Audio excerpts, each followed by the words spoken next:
Thaipusam, the Hindu celebration of the god Moruga. The more pain a devotee can demonstrate he can tolerate, the more favors Moruga will give him in the coming year.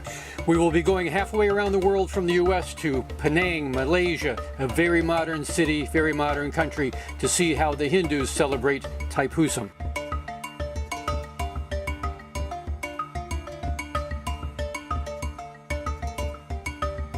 Moruga used a magic spear called a veil to vanquish his opponents, and it is this small representation of a veil that is used to pierce the cheeks and the tongues of the devotees.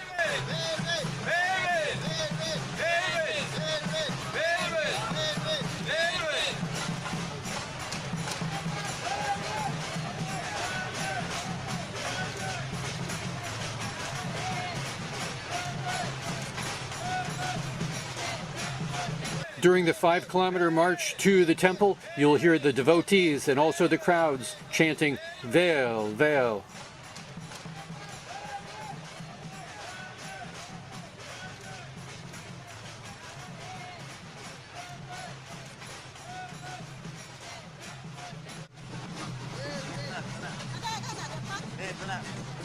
This is the most stoic, mind over matter man I have ever seen. He feels no pain. I'm sure he can go to the dentist and never need anesthetic. Despite all the hooks, all the spears that have been poked into him and hung on him, there was never a drop of blood. But we will see him later at the end of this march up at the temple, and he is going to look a little bit different. I call him Shell Man.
Another demonstration of devotion is to carry a kavadi. There are different forms of kavadi, and this is the most complicated, held in place with 108 spears. The most simple kavadi would be a container of milk carried on the head. During the 5-kilometer march, it's okay to sit down, but if that container of milk is removed from the head, then they have to start all over again. All those silver spheres are representations of milk containers, and at the temple you'll see the statue of Moruga and just how all that milk relates to him. Smashing coconuts is a big part of this celebration, representative of opening up one's soul to a much better year to come. But as a spectator, you really have to be careful, because a coconut that does not break, it'll go bouncing across the street like a wild bowling ball and smack somebody's ankles. And then comes the big cleanup, which has to happen very quickly before the devotees come marching through. And then there are gold chariots and silver chariots to which the devotees offer plates of food for blessings.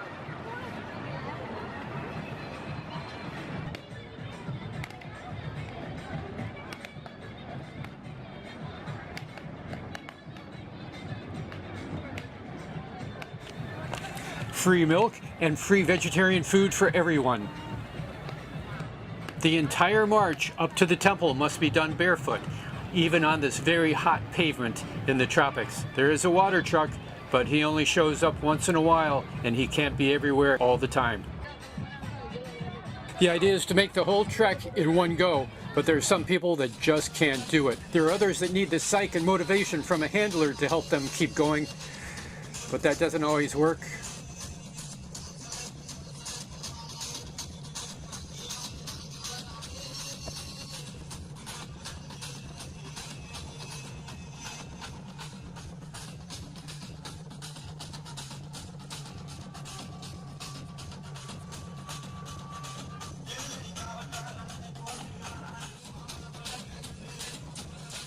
Once they sit down, many of them don't get up again.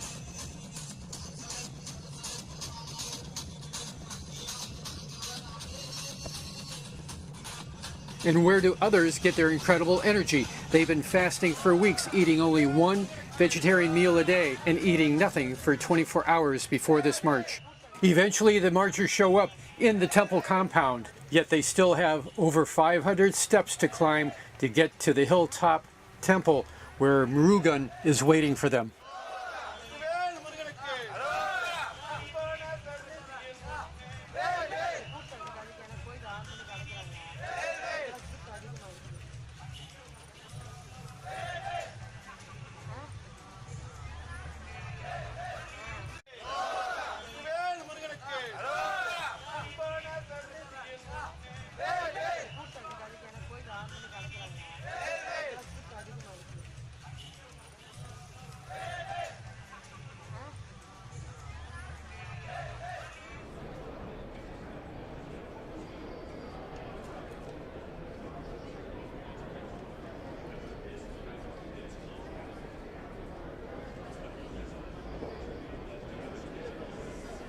And the shellman made it. And the pots hooked on his back are larger and heavier than any I have seen on anyone else today. Shellman showed incredible endurance till the very end. The last thing taken off of his body was the hooks from his face and the spears out of his mouth. But while he was standing there, his eyes opened slightly, and they met mine. Our eyes had met earlier in the day when he was just getting hooked up, and here we were staring at each other. I had to give him a thumbs up and good job. He blinked twice at me and then closed his eyes.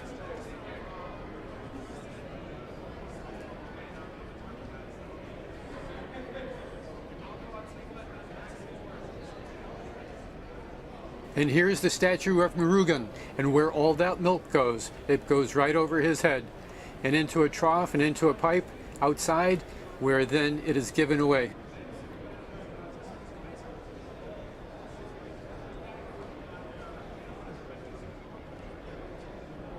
Penang, Malaysia, see you next year for the next incredible Thaipusam.